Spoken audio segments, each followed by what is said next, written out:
hello everyone मैं এটা নতুন মিনি ভ্লগলৈ আপোনালোক সকলোকে স্বাগতম জনাইছো আৰু আজি ৰাতিপুৱা ফালে গৈছিলো মানে এঘৰ মানুহৰ ঘৰলৈ আৰু তাত দেখিলো ফালে শহাপহু কেইটা ইমান মৰম লাগিছে ন আৰু ওচৰতে পাত থৈ দিয়া আছিল হে মই খাবলৈ দিলো আৰু ধুনীয়াকৈ ফালে খাই আছে আৰু লগত সৰু সৰু পোৱালি কেইটামানো আছিল আৰু ওপৰত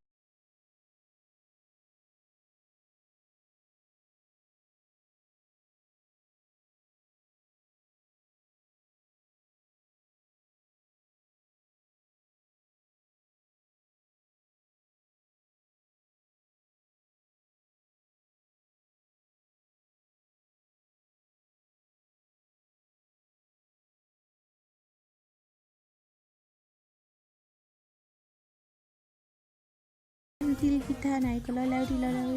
এইবোৰ খাই মানে সিমান এটা ভাল নাপাওঁ মই